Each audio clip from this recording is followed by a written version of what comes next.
So they say life is about peaks and valleys. You grind, you push, you sacrifice just to reach what feels like the top. The dream client, the viral moment, the project that gets you seen. But as Lauryn Hill said, don't we wish it could all be so simple? It could all be so simple. We're all trying to get to this next level without, as my brethren says, without the next level finding us. You know, it's like life is peaks and valleys. And some people think some people explain that as good times, bad times, but I actually think it's learning or let's say learning mastership, okay? Or study mastership. Now, I went from the top of one mountain. I'd mastered something. And people appreciated it. But, you know, once you're on the top of that mountain, you have to go this way. But in hip hop, everybody's like, I'm not moving. I'm the master. I'm great. I'm dope. I'm hot. I'm here. I've arrived. I'm not going anywhere. And that's what you stay stuck on top of one hill, one mountain, when, you know, God's intention is that we study and master a bunch of different things. And so here I am, descending this hill, and everybody's like, where you going? You know, we're supposed to be on the top of the hill. But it's exciting time. It's definitely exciting time for me because I'm at the foot of another hill. You know, this hill, you know, is different. You know, it's totally different. You have to navigate it different, but I get to learn. And then once you learn and you go through that, you on the top of another one. So I would just encourage everybody, never be afraid of not knowing. Never be afraid of not knowing. You know, find out. Because that's how you get, you know, to mastership. Lauryn Hill said it best. When you descend from one peak, there's a new peak of mastery ahead of you. And if you're a creative, you know exactly what that means. You drop your best work, then suddenly it's not enough. The work keeps moving, trends shift, the industry evolves, and you have to climb again. That's the journey of an artist, a filmmaker, a storyteller. You never really make it, you just keep making. The work changes, the tools change, you change. But the climb, that never stops. And that's why we're here. To talk about the process, the culture, the creative breakthroughs, and the struggles in between. Creativity is a journey of peaks and valleys. You master one thing only to find out there's another journey waiting for you. Welcome to Storytellers Only, a space for creatives who never stop climbing.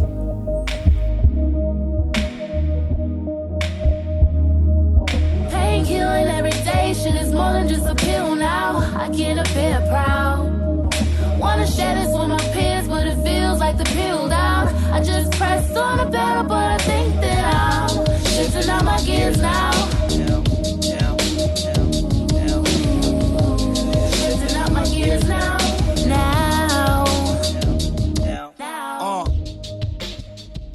Not gonna lie, I kind of killed that intro. Or I kind of ate, as the kids would say.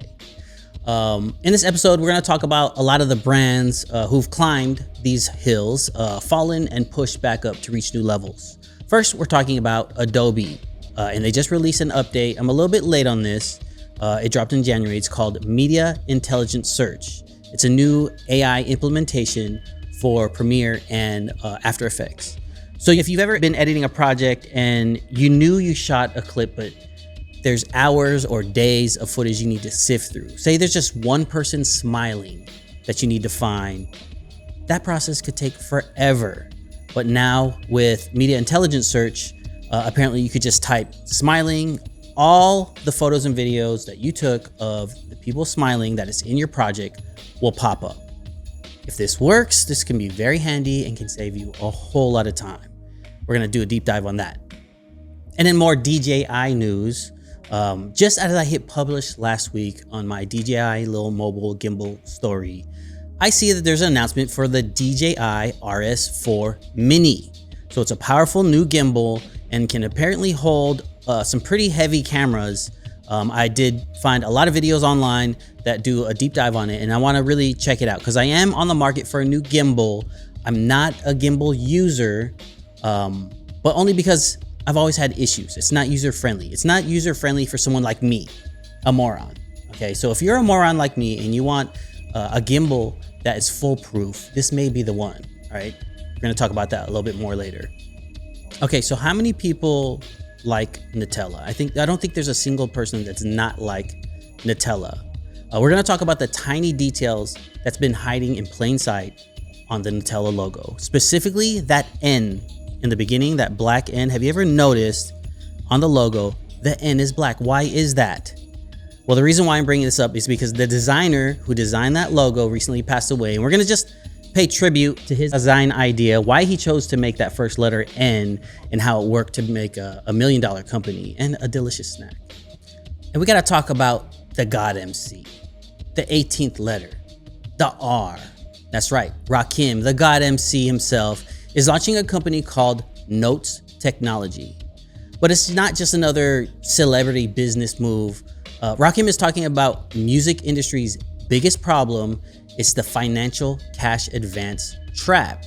The record industry has always been about handing out cash advances that put artists immediately in debt if they don't have some sort of return for the company. But Rakim's new platform is designed to give artists access to funding without signing their life away.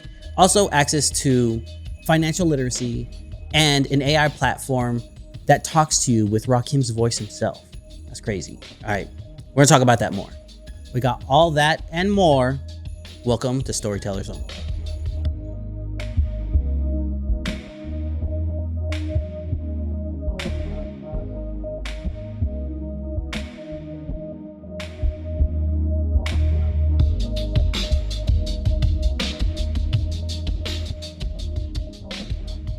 All right, welcome back, everyone. I hope you like the little flip on the intro I did there. I'm gonna try that for a little bit. You know I'm always changing things.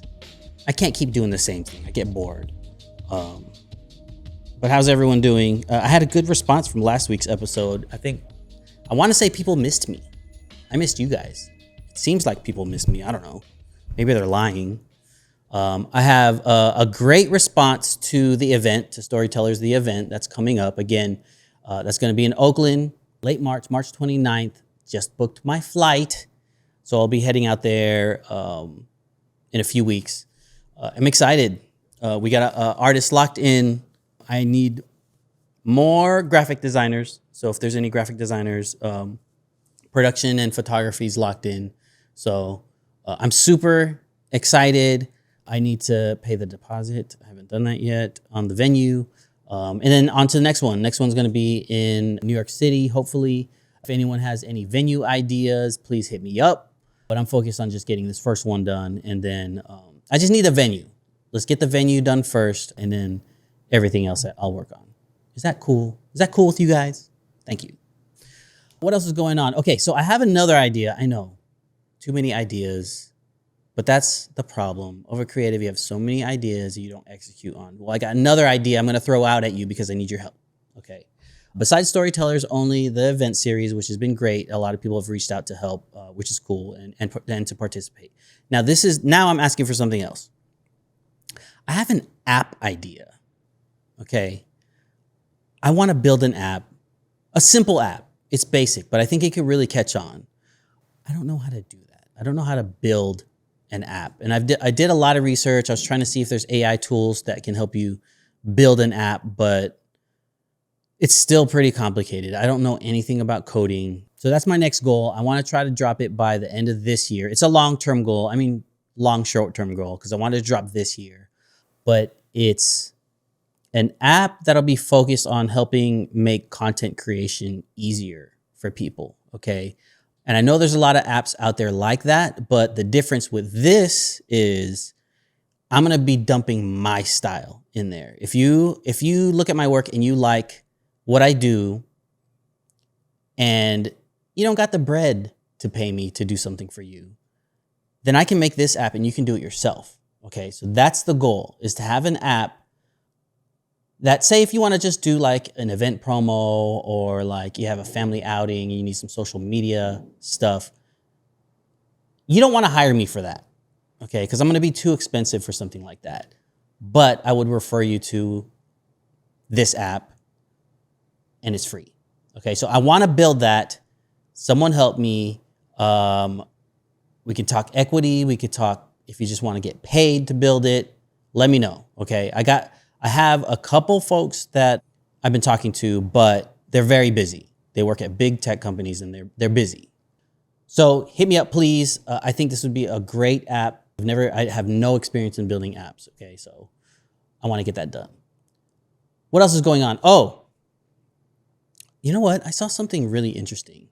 There was an update to this. This has nothing to do with anything creative, but all my people that travel out there, I saw a very interesting update to your iPhone, specifically the calculator. I want to show it to you because I think it'll be handy for people. All right. I just want to share this because I think people will be very interested. Okay. So if you go to your calculator app, this is for anyone that travels a lot and deals with international travel and deals with having to deal with the money conversion. Okay, because I've definitely done that myself. And what I usually do is I just pay the convenience fee of the money conversion and I lose even more money than I should. If you don't want to deal with that, this is what you do. Okay, look, I open the app, hit this button right there on the bottom left-hand corner. Right there, there's a new switch called Convert. Hit that. Bong. Okay. It automatically, on my phone at least, the top one is USD, the bottom is Euro. Let's say we want to convert 500. And then in Europe, $500 is only worth $475, of course. Let's see. What if we wanted to go to Japan? Bang.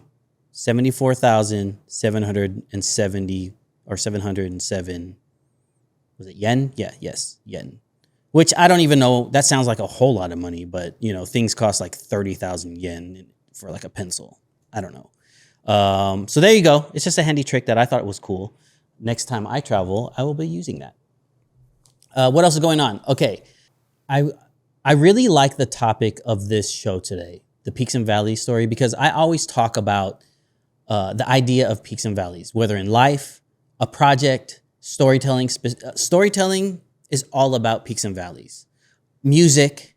So you never want, I think that the mistake a lot of people make, I'm going to talk specifically about storytelling and just like video editing. The mistake a lot of people make is they want to make a super hype, turn up thing for say like a 3-minute video.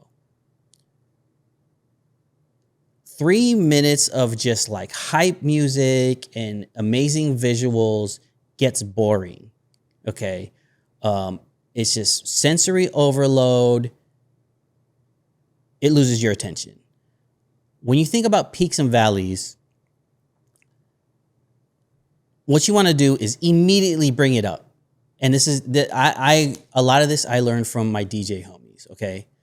Not saying that they take the same approach, but peaks and valleys, definitely. Okay, so you bring it immediately up, get their attention, then you bring it down and you just kind of chill for a minute and then you bring it up again, okay? Maybe not all the way up, maybe like midway, and then you bring it down again, chill. You do that several times. That's how you maintain attention, build emotion, build tension, and then ramp up to the peak happy ending. Boom, storytelling. Okay, that's very simplified, but I think anything in the creative world, when there's storytelling involved, you do want to approach it with a peaks and valleys type of approach. And I love that Lauryn Hill quote about how life is about peaks and valleys, because any story is about peaks and valleys. Why wouldn't your life be? You know. So when we are in those valleys, we got to remember there's a peak right ahead of us. You know, that we got to climb up. You know, so it's going to be even more challenging to get that new peak. And right after a peak, be prepared because you're coming right back down. Okay. I love that metaphor. I use it all the time. Now, also, this week's stories are great, but there are a couple. I just want to warn you, there's a couple stories that I'm not going to get to this week, but just know that they interest me. Sigma BF is a new camera. I'm going to have to talk about it next week. It looks like if iPhone made a camera. It looks amazing. I saw that that was out. If anyone has experience with that yet, please mention in the comments how you felt about it. Also, there's a new update to the Sony monitor app. So if you're a Sony shooter like I am, shooting with a Sony FX6, FX3, there is a monitor that you can use on your iPhone and iPad. It's a remote monitor, so you can view, change settings, everything straight on the app. And there's some updates that I want to get to, okay? Because I use it while I'm shooting in here. Right now I have to update my FX3, so I'm not able to use it. But I'm going to do a deeper dive, and I'm going to talk about that, all right? Okay, enough blabbing. I'm doing a lot of blabbing. Are you guys ready? Ready to hear some stories?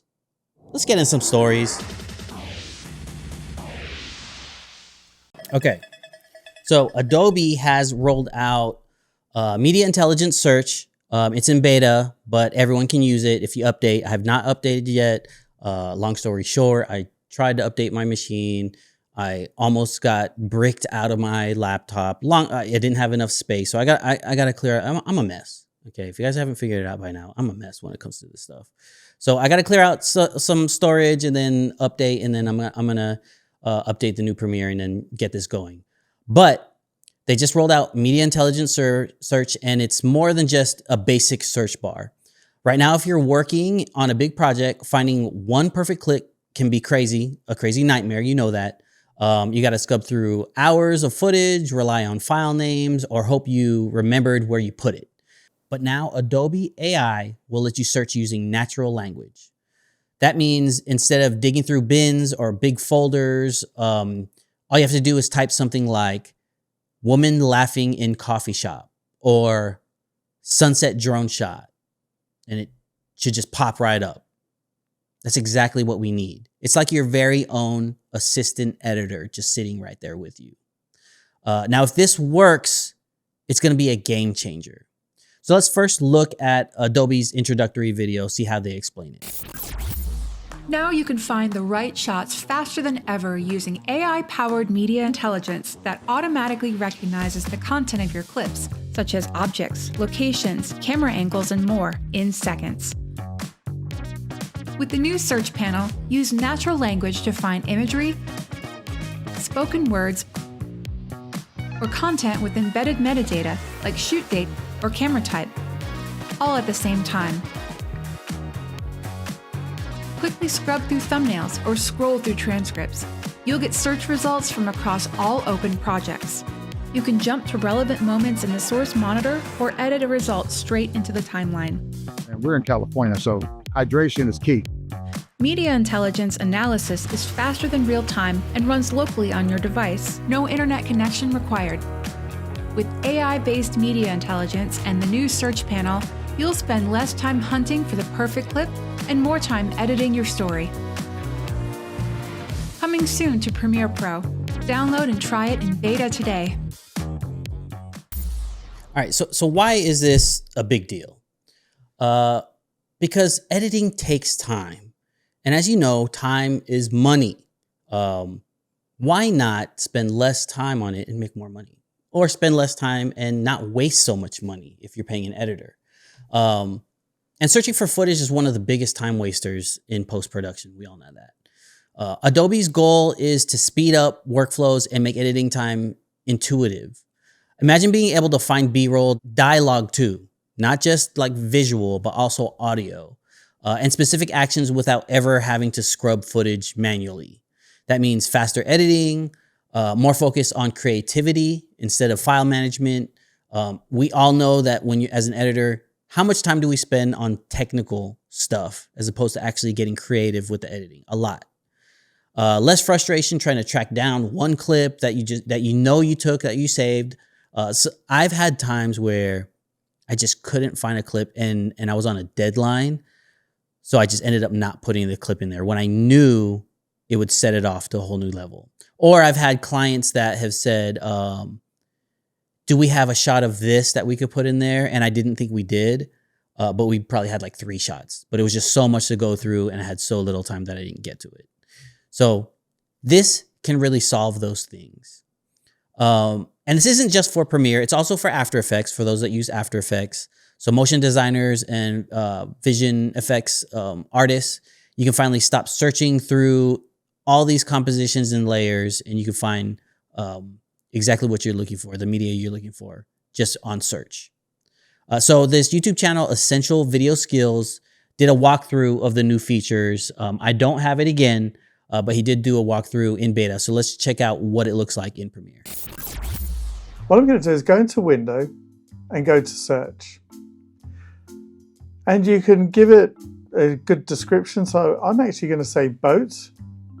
And look at that. It has now found boats that I want. And there you go.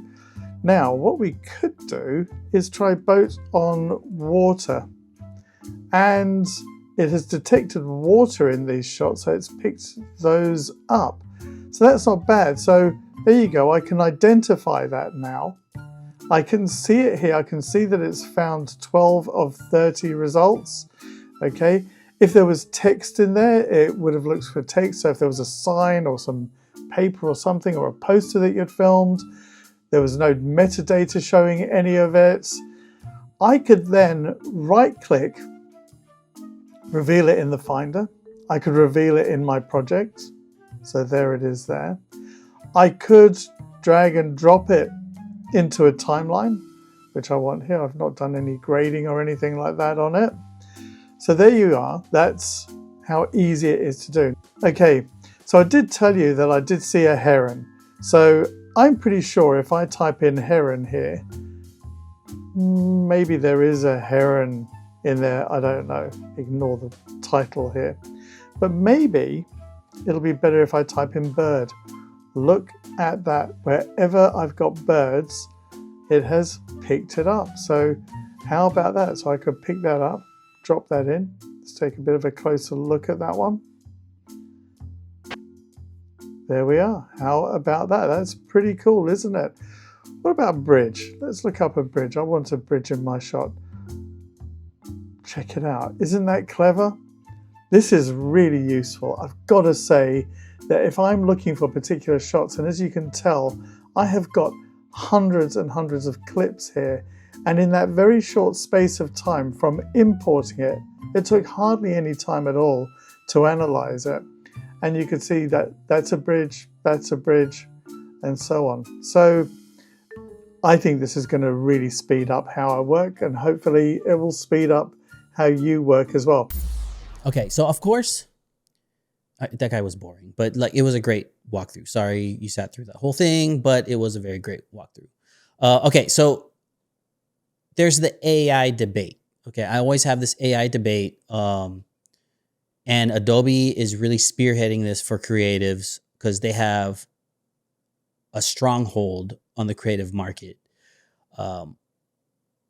Is this really helping editors, or is it another step toward automation taking over? Personally, I think AI is not replacing video editors anytime soon. Editing, specifically storytelling when editing, AI can't do that yet. It can't replicate the creative choices a human makes. But what it can do is handle the boring tasks, the boring repetitive tasks like this, just like a ChatGPT. A lot of the things that we plug into ChatGPT would take endless hours of search and organization and, writing, rearranging. This is a similar thing for video editing. So for me, this is a great AI tool. Maybe it is a step closer, and maybe it is training us or using us to train its AI models. I don't know. I'm going to use it. Because currently it makes my life easier. This is just another step forward for AI, and whether you love it or not, it's here. This is the direction that the industry is moving in. Adobe isn't going to change. They're not waiting around. They're pushing the boundaries of what's possible in post-production, whether you like it or not. So what do you guys think? Are you going to use this? Is this a tool that you've been waiting for? Or is this a tool that you've needed that you didn't even know you need? Leave a comment below. If you've even tried it, please leave a comment below. I want to see how you like it. Okay, let's talk about gimbals. All right. The DJI RS4 Mini is the latest addition to DJI's Ronin lineup. I have the S2, the Ronin S2. So I'm pretty far behind in upgrading the gimbals. I have 3 gimbals that I don't even use. So why am I even looking at this? I don't know. Maybe it's the one that'll finally click for me. And as the name suggests, it's built for portability. Weighing at just over a kilogram. What does that convert to in US metrics? I don't know, but it's light. And this thing is made for filmmakers who want smooth shots without lugging around a massive rig, a huge rig. And it looks pretty cool. In the videos I've seen, they look great. DJI is claiming that it's got upgraded stabilization. So if you don't have the perfect gimbal walk, maybe this is a rig for you.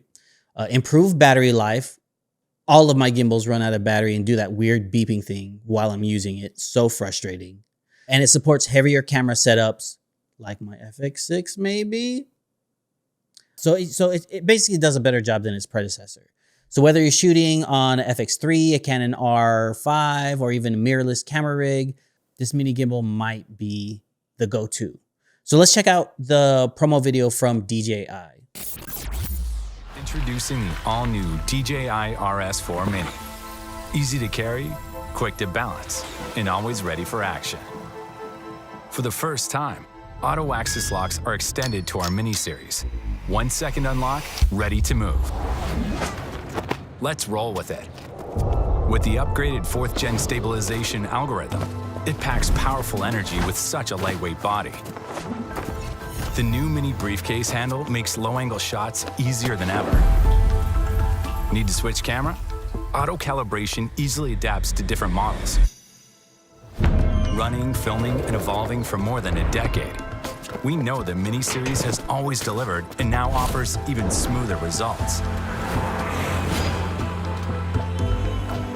The 2-kilogram payload lets you swap between cameras, lenses, and accessories freely, taking on tough challenges like a pro.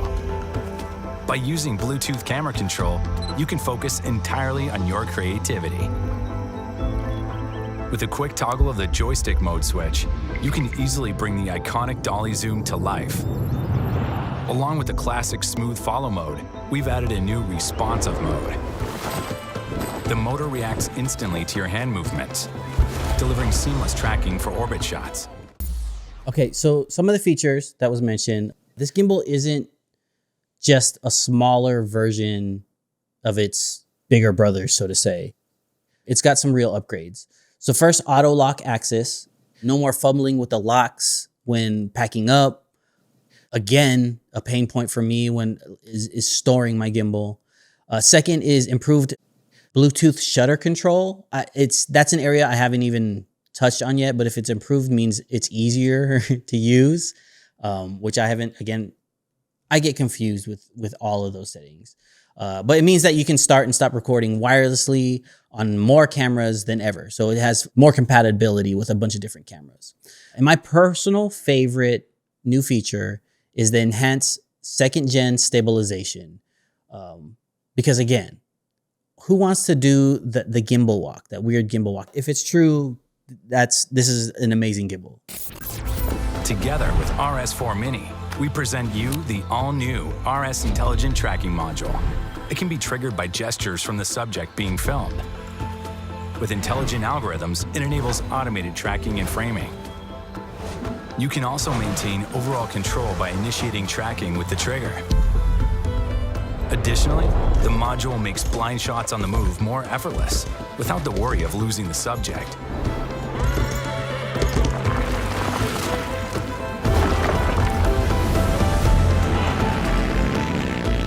Whatever your vision is, RS4 Mini is the one to bring along.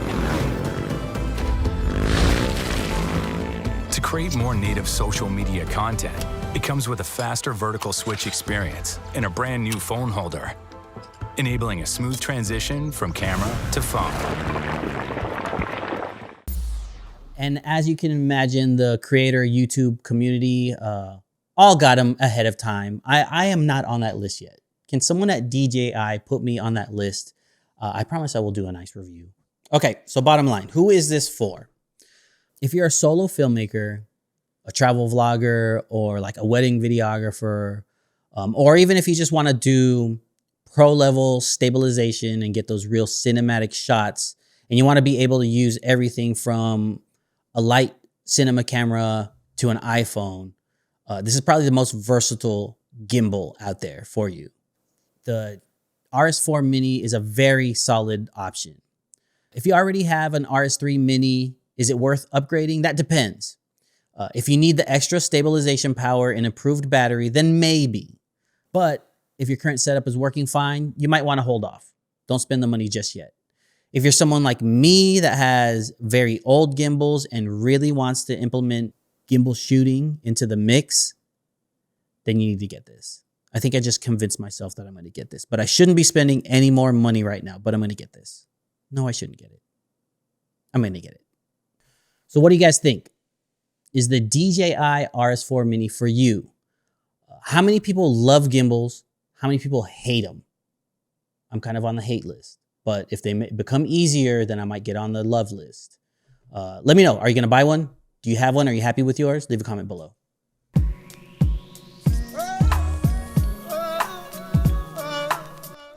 All right, so if you've ever had Nutella in your life, which I'm sure you have because it's very delicious, you might have noticed something odd, or maybe you haven't. But if you look again, you'll notice the N in the logo is black, but the rest of the letters are red. And here's the crazy part. It's always been that way since the 1960s. Since we first saw Nutella, that N has always been black. The design has stayed exactly the same. While other brands rework their logo and remarket, it's been the same since the very beginning. Now, most people assume that the two-tone design was some deep branding strategy. You know, like maybe the N stands for like the cocoa in the chocolate, or some Italian design. But no, the real reason is actually it was a legal loophole. Here's what you can learn as an entrepreneur from the black N in Nutella. There was a pair who had come together, created this partnership. One had a trademark for Nutella in all red. The other one didn't really care for it, so they decided to make the first letter black.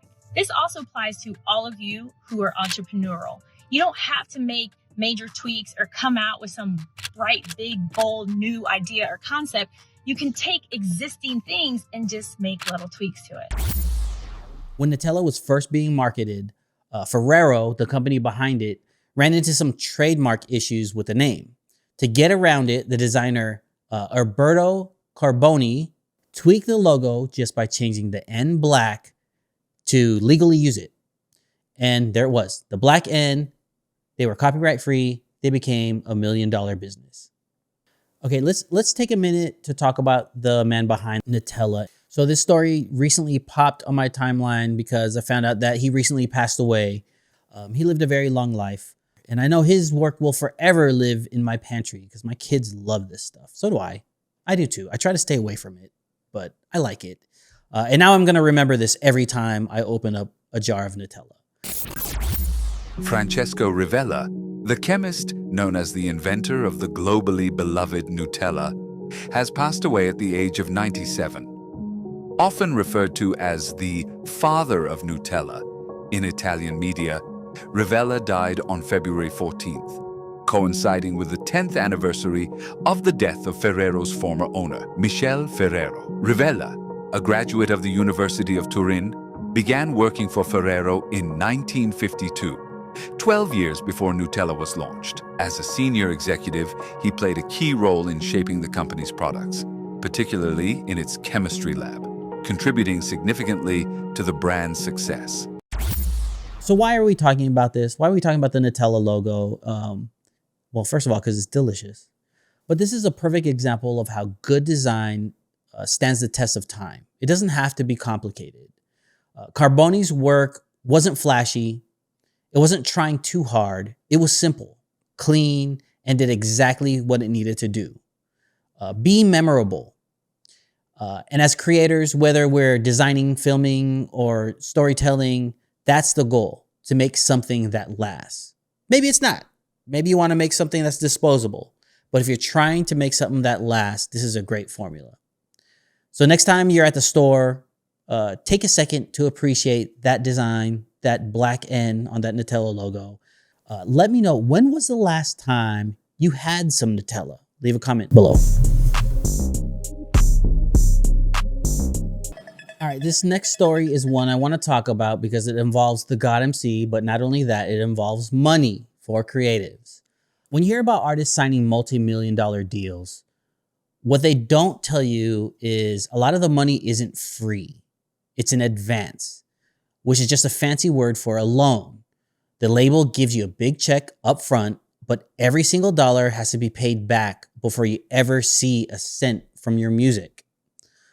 And if your album doesn't sell enough for the company, you're stuck in debt with the label.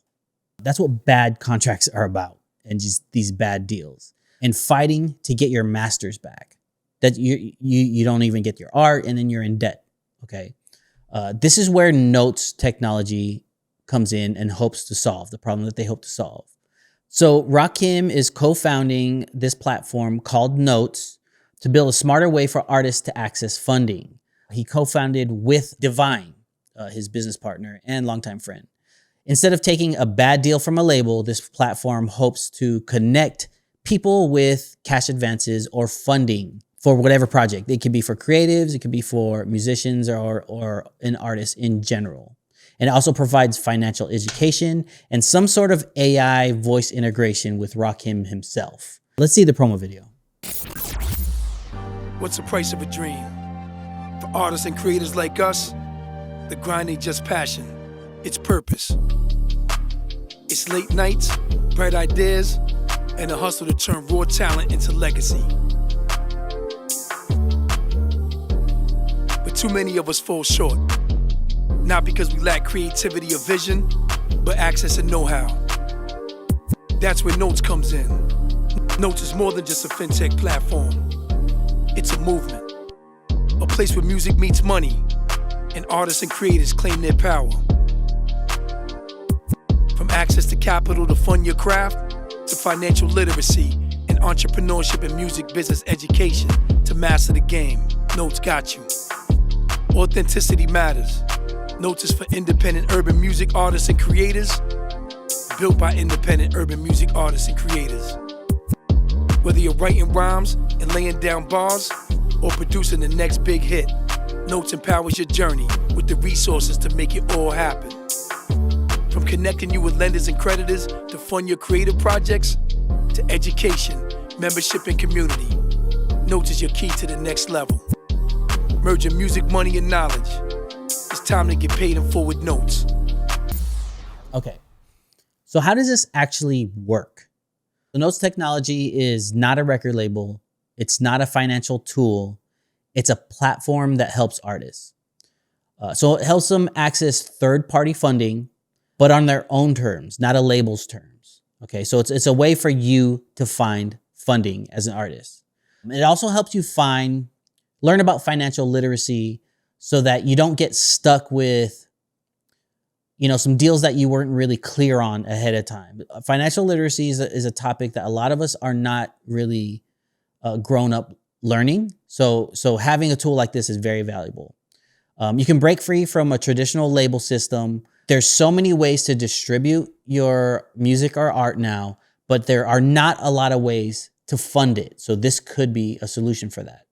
This could be an alternative to, signing your life away or your art away to a third-party company that might not know how to market it or might not understand it or put the marketing behind it that it would really need for it to take off. Getting a loan, finding a loan gives you the financial ability to pay for marketing that you feel works. So it's a way for you to take control from beginning to end. So this could solve that. Now here's an interview with Divine where he breaks down a little bit of the logic behind what Notes technology is about. A lot of these artists have massive talent, but it's exploited most of the time. And they're really not owners, right? So that's where the empowerment piece comes into play, both from a financial side by getting them access to capital, to fund their creative projects, but also educating them on how to navigate, the music industry. So how it actually works is once they become a member, they have access to these tools. They have access to a portal that provides lenders and creditors that they can connect with, and they can apply for loans to fund their creative projects. And we have a few partners that are going to be providing access to that capital to get them loans. It's all based around employment as well as a credit score as well, and they can then access that capital. So it's not so much them talking about their project, but they're more so having a project that needs funding and being able to get that funding through notes, as well as get the education they need, both from an entrepreneurial side and a music business side, to really navigate the industry. You know, we come from a community where there's a lot of predatory lending. Right? And these artists come from these communities, they're underserved. So we're definitely steering away from high interest rates and any type of predatory lending. We don't tolerate that. We don't support that, and we're definitely not trying to push that to this community. But again, those rates will be based on an individual by individual basis. So I'm left with some questions. Okay, first of all, could this change the music industry? I don't think the labels are going anywhere. But what's happening is more artists are getting smarter about their money. Independent artists today are making millions without signing major deals, just through independent releases. And platforms like Notes Technology are giving them more options and more funding to work with. If artists get funding without selling their souls to a label, that means more ownership, more financial control, more freedom to make music without industry pressure, no altering your own art. And the fact that Rakim is behind it, the legendary Rakim, first he changed the game with music. I won't even go that route. I could go all day about that.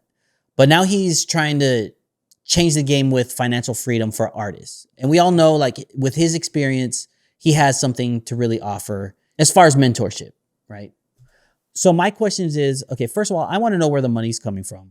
Who are these third-party lenders, and what kind of deals are they offering? Are they really good deals? And second, the financial literacy part, I love that is a part of it, but how are they going to implement it?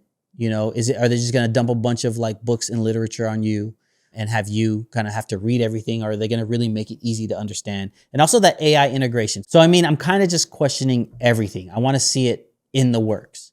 But I did sign up on the platform. You can go over to the website now and sign up for when some sort of announcement is ready to be made and be used. I am someone that has been in the market for a business loan, but nothing felt right yet. So maybe this is the way to go. And I do think we should support our legends like Rakim when they do have these kind of endeavors in front of us, as opposed to going to a traditional bank. That we should support things like this. So if it works all around, I'm in. But what do you guys think? Would you support a fintech company started by Rakim? As he said, nothing moved but the money, right? Is that what he said? Okay, MC means move the crowd. He said a lot of things, okay? Would you get a loan from this new startup?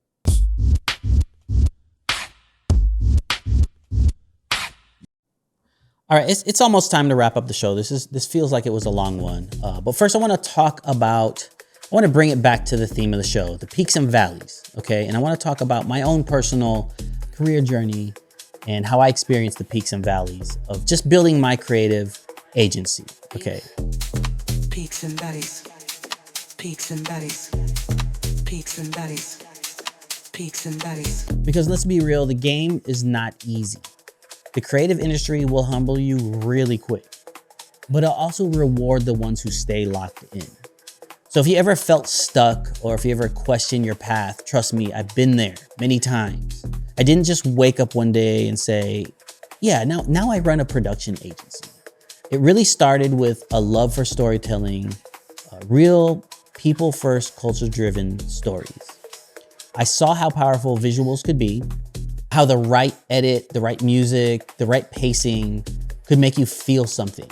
And I knew I wanted to build something that wasn't just about making cool videos, but about telling stories that actually mattered. That's where Art of Storytelling was born. Not just a name, it was more of a mission. a way to create work that connects with people on a real level. But let me tell you, starting a business is a whole different story. Peaks and valleys.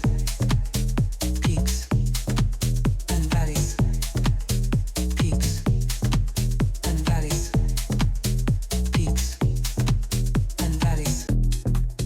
We're all trying to get to this next level without, as my brethren says, without the next level finding us. You know, it's like life is peaks and valleys. And some people think some people explain that as good times, bad times, but I actually think it's learning or let's say learning mastership, okay? Or study mastership. Now, I went from the top of one mountain. I'd mastered something. And people appreciated it. But, you know, once you're on the top of that mountain, you have to go this way. I'll say this, one of the earliest lessons learned early on as a creative was knowing your own worth, okay? We all get to a point where we become a very valuable asset to someone who is contracting you for work or a company, and you need to know what you're worth, okay? Early on, I was underpricing myself. I was saying yes to things that drained my energy and didn't align with my vision. And I realized you teach people how to treat you. If you don't set your value, the industry will decide it for you. This is a very important lesson that I learned as a creative for hire before starting my agency. You got to set that price yourself. Then there's the pressure, the self-doubt, watching others blow up while you're still like grinding it out. I still feel that today. Feeling like you're one step away from breakthrough, but then not quite there yet. You know what I'm saying? But here's what I learned. Those valleys is what create who you are. They teach you resilience. They force you to get smarter, move sharper, and stay locked in even when it's tough. As long as you got your eyes on that final mission, on that prize, on that North Star, the valleys become easier to navigate. So for every low, there is that high. Remember that. Storytellers only. Storytellers only.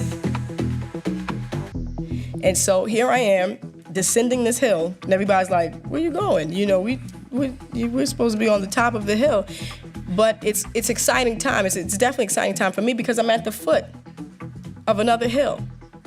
You know, this hill, you know, is different. You know, it's totally different. You have to navigate it different, but I get to learn. And then once you learn and you go through that, you on the top of another one. So I would just encourage everybody, never be afraid of not knowing. Never be afraid of not knowing. You know, find out. Because that's how you get, you know, to mastership. And I myself have set myself up for a whole lot more peaks and valleys, because now I'm doing the Storytellers event, which is, I'm hoping to build community, make space for other creators. The podcast here, which is a peak and a valley every single week, dealing with some technical issues or just time issues. And then now I have this app idea. It's a whole new set of valleys that I got to go through. I already went through some valleys trying to learn how to code for an app. I have no idea what I'm doing. Again, help me guys. Help me out of this valley, okay? So the key is keep showing up, keep learning, keep pushing, and keep telling dope stories. That's my goal. That's what I'm going to keep doing. I'm going to keep storytelling. And if you're rocking with me, guys, do me a favor. Follow the podcast everywhere. Leave a like, hit a subscription, leave a comment. All of that helps. Leave a star. Do all the things that people do. Make sure you follow Storytellers Only everywhere. Make sure you follow Stank Palmer, Jon Reyes' alias everywhere. Make sure you follow me, REL.MOV. And then make sure you have yourself a lovely day. And I'll see y'all next time, all right? Peace.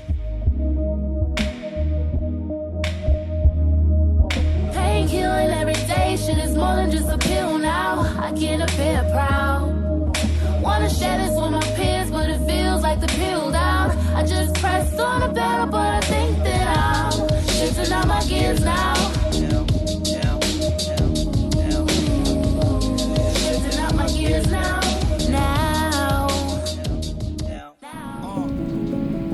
Storytelling has the ability to inform. I say we teach about 150 students a day. And inspire. You have the imagination, passion, and talent. All those life challenges, that's why I'm here today. When you relate on a personal level, you not only reach minds, but hearts. Yeah, sometimes it get raw and it get real.